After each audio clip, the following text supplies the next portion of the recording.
une réunion de sécurité, à la fois pour faire le point sur la menace terroriste, suite notamment à l'attentat d'Arras, et prendre des mesures pour protéger nos concitoyens. Je voudrais rappeler que depuis le 7 octobre, depuis le déclenchement des attaques terroristes contre Israël, désormais les ministères de l'Intérieur comptent 102 interpellations en lien direct avec des actes antisémites ou d'apologie du terrorisme, dont 27 étrangers. 11 de ces étrangers sont actuellement en centre de rétention administratif ou en prison, et j'ai donc demandé le retrait systématique des titres de séjour pour ceux qui étaient réguliers sur le territoire national.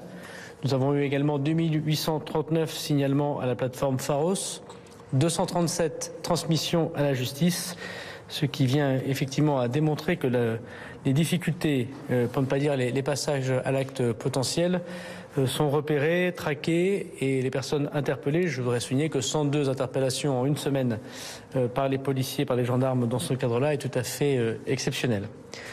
Ce matin encore, la DGSI a procédé à 2 interpellations, l'une dans l'est de la France, l'autre dans le sud-ouest de la France, qui ont donné des résultats. On aura l'occasion sans doute pour la justice de communiquer sur le travail qu'a fait la DGSI, retrouvant de l'apologie du terrorisme, des armes et peut-être des passages à l'acte. Je voudrais évidemment également revenir sur le travail que nous faisons collectivement contre les personnes radicalisées. Je veux ici vous rappeler que 902 fichiers FSPRT ont été expulsés du territoire national, que nous avons 6500 personnes en 2022 qui sont sous technique de renseignement, que les 43 attentats déjoués depuis 2017 ont fait comme concrètement attaque avec les apologies du terrorisme de plus de 1500 personnes qui ont été interpellées et présentées devant la justice dans le cadre de personnes qui pourraient passer à l'acte. Nous avons également, évidemment, sous l'autorité du président de la République, mis un certain nombre de points à l'ordre du jour. D'abord, bien évidemment, le suivi des personnes radicalisées sur le territoire national. Nous avons donc demandé à tous les préfets de la République de tenir demain des groupes de travail avec l'ensemble des ministères pour pouvoir repeigner, si j'ose dire, les personnes dangereuses, qu'elles soient régulièrement ou irrégulières sur le territoire national, pour procéder à leur expulsion immédiate ou à leur retrait de titre de séjour. Je présiderai moi-même demain une de ces réunions dans l'Oise. Je veux ici revenir sur les personnes qui sont inscrites au fichier du FSPRT.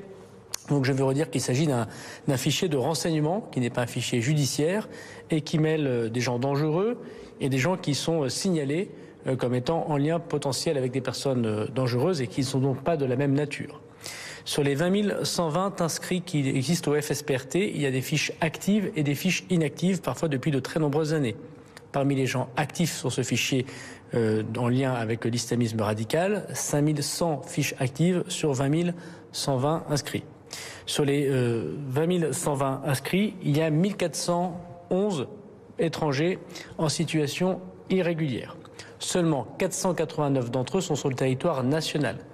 Il y a donc des gens qui sont dans le fichier FSPRT, qui sont étrangers, mais qui ne sont pas sur le territoire national parce qu'on a déjà procédé à leur expulsion ou parce que nous avons des informations, nous les avons mis dans le FSPRT pour les empêcher de rentrer sur le territoire national. Il y a donc 489 personnes étrangères, dangereuses, irrégulières sur le territoire national. 214 d'entre elles, sur les 489, sont en prison ou privées de liberté, notamment en hôpital psychiatrique. 82 sont assignés à résidence.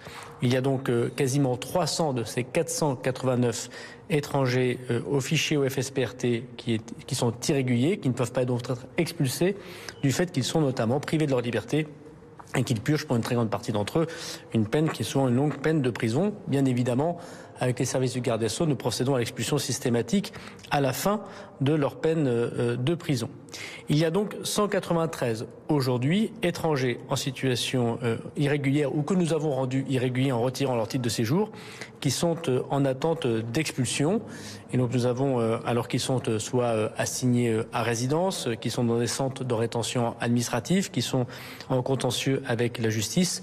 Nous avons donc décidé une nouvelle fois, d'où la réunion des préfets demain, de pouvoir regarder cas par cas tous ceux qui méritent en effet un travail encore plus efficace, si j'ose dire, dans les liens notamment avec la protection consulaire qu'ils peuvent avoir ou les demandes d'asile qu'ils ont pu formuler pour accélérer ces procédures et pour procéder à leur expulsion, comme nous l'avons fait pour les 922 expulsés depuis le début du premier quinquennat du président de la République. Nous avons également réfléchi à un certain nombre de mesures qui pourraient venir très concrètement augmenter la fermeté déjà très forte du projet de loi immigration.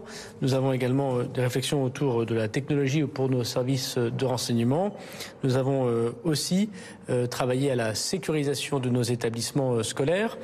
100 millions d'euros ont déjà été débloqués depuis 5 ans pour la protection des établissements scolaires, 100 millions d'euros de l'État, sans compter ce que font évidemment les communes, les départements ou les régions. Le ministre de l'Éducation nationale d'ailleurs a été chargé d'y travailler encore davantage. Et nous avons augmenté la posture de sentinelles, c'est-à-dire des militaires de sentinelles qui viennent aider les 10 000 policiers et gendarmes mobilisés dans la lutte contre le terrorisme, puisque ce sont 7 000 militaires de l'opération Sentinelle qui sont désormais mobilisés.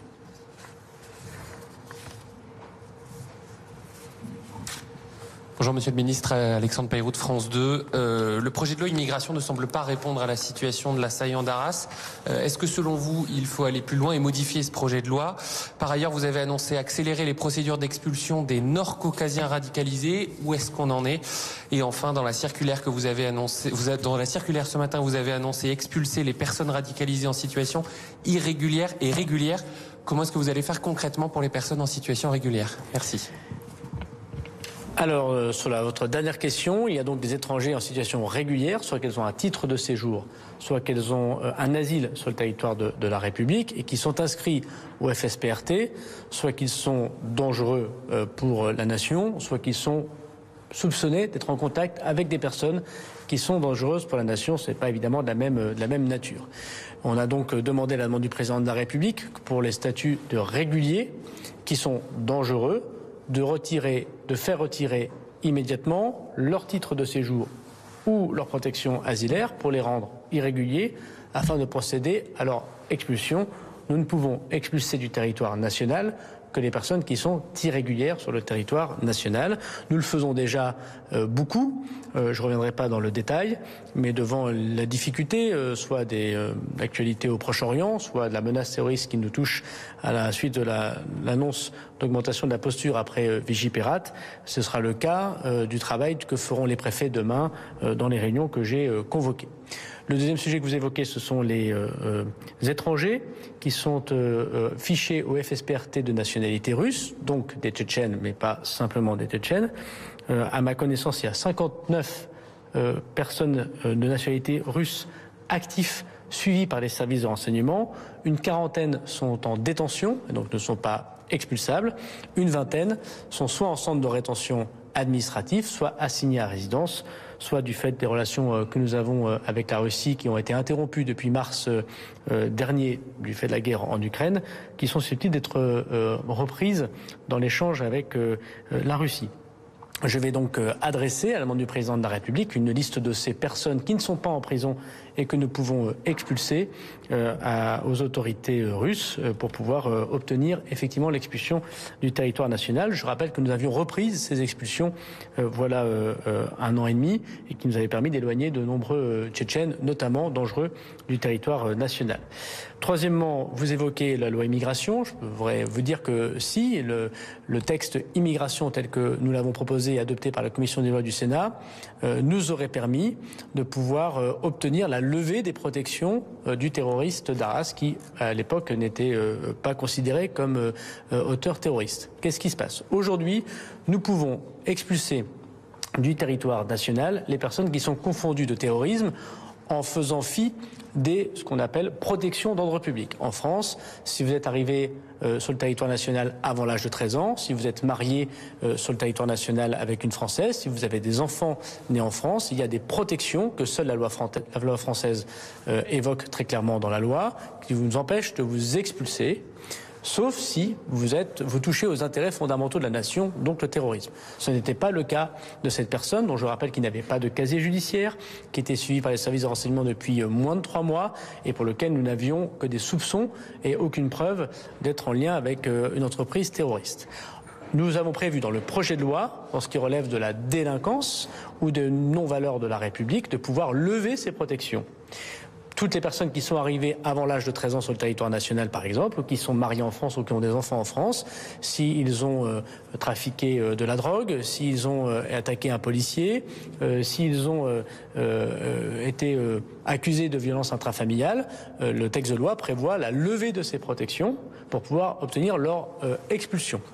Ce monsieur qui est l'auteur de l'attentat terroriste a été un an mis en garde à vue parce qu'il avait manifestement frappé sa mère, qui a refusé d'ailleurs de porter plainte. Il y a donc une plainte qui a été classée sans suite par la justice. Et à l'époque, la préfecture du Pas-de-Calais avait demandé, conformément à la circulaire que j'avais envoyée au préfet en 2020 pour tout étranger auteur d'actes de délinquance, quel qu'il soit, d'obtenir leur expulsion, avait demandé si on pouvait expulser cette personne qui n'avait pas été condamnée, mais qui était accusée, mis en garde à vue dans le cadre d'une violence intrafamiliale contre sa mère. Le ministère de l'Intérieur avait donc répondu que ce n'était pas possible, puisque les violences intrafamiliales, surtout lorsque les gens ne sont pas condamnés, ne rentrent pas dans le cadre de la loi actuelle, notamment l'article 611. Ce que prévoit le projet de loi, c'est de lever toutes les protections qui sont celles aujourd'hui d'ordre public pour toute personne, donc y compris pour les violences intrafamiliales, accusées, pas condamnées, qui nous aurait permis évidemment d'expulser cette personne. Après, il y avait évidemment la question du laissez-passer consulaire de la Russie, et il y avait évidemment une décision qui était susceptible de recours devant le juge, qui aurait pu infirmer la décision du ministère de l'Intérieur.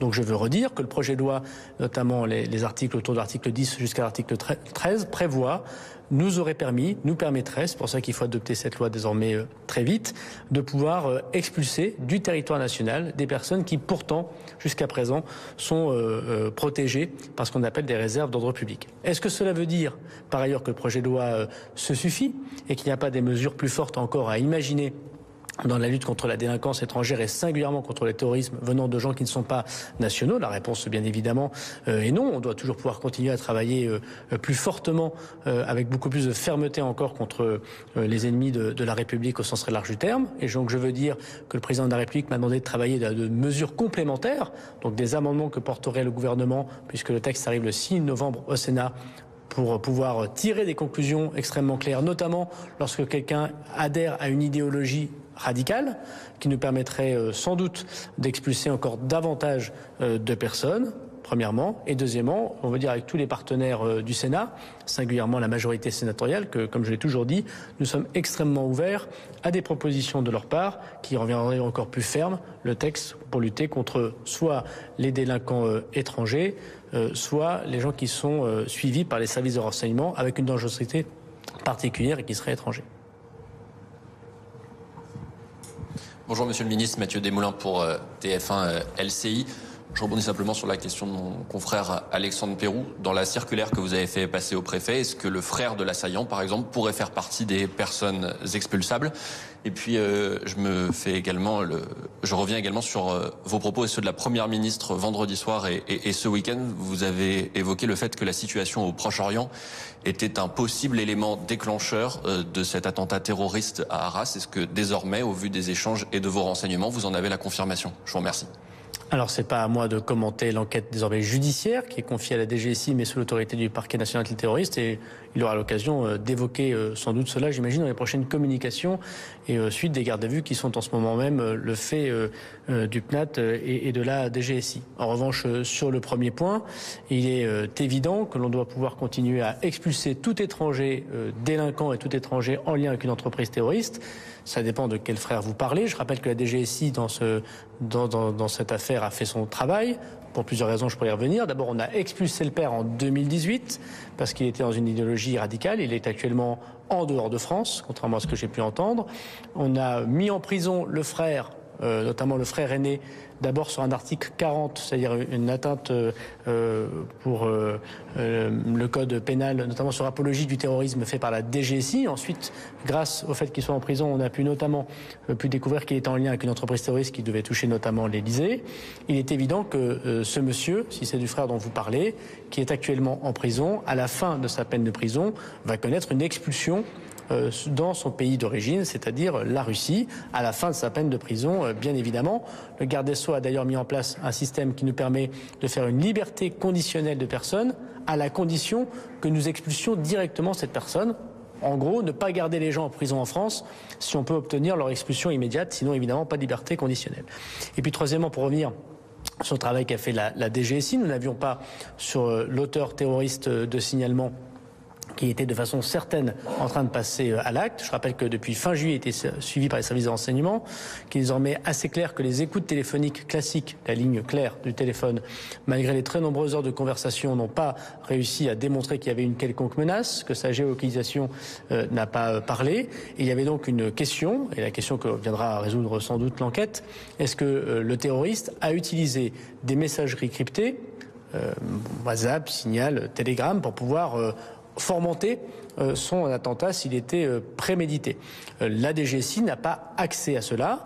Il aurait fallu, pour qu'elle ait accès à cela, soit que les entreprises WhatsApp, Signal, Telegram permettent l'accès aux conversations. Vous savez que ce n'est pas permis par le droit français et c'est permis d'ailleurs dans aucun pays au monde à l'heure où nous parlons. Donc la question est de savoir comment nous discutons avec ces entreprises internationales pour pouvoir avoir accès à un certain nombre de conversations, bien évidemment, ce qui n'est pas le cas là, soit d'obtenir une technique de renseignement très intrusive qui est le fait de prendre votre téléphone et de pouvoir, à votre insu, regarder ce qui se passe dans ce téléphone. C'était l'objet de ce qu'avait fait la DGSI la veille, puisque nous avons fait procéder à l'interpellation de cette personne la veille pour pouvoir constater, nous l'avions espéré, une infraction qui aurait permis évidemment de pouvoir obtenir le téléphone et de pouvoir suivre cette personne, notamment ses messageries cryptées. Il se trouve que lors de l'interpellation, aucune infraction n'a été constatée. Le droit français ne permet pas à la DGSI de récupérer le téléphone s'il n'y a pas d'infraction. Et nous avions un doute, en tout cas, que si la ligne claire ne parlait pas, si la géolocalisation ne parlait pas, il fallait regarder dans la messagerie cryptée. Aujourd'hui, les services de renseignement, et singulièrement la DGSI, ne peut pas regarder ces messageries cryptées dans le cadre de la loi actuelle. Il faut donc sans doute réfléchir, non pas dans la loi immigration, mais dans le cas d'évolution législative contre le terrorisme, à comment effectivement, plus rapidement, au moment où ces messageries cryptées sont utilisées par beaucoup de personnes, nous permettrait de pouvoir être encore plus efficace pour protéger les Français. Je vous remercie. Merci beaucoup.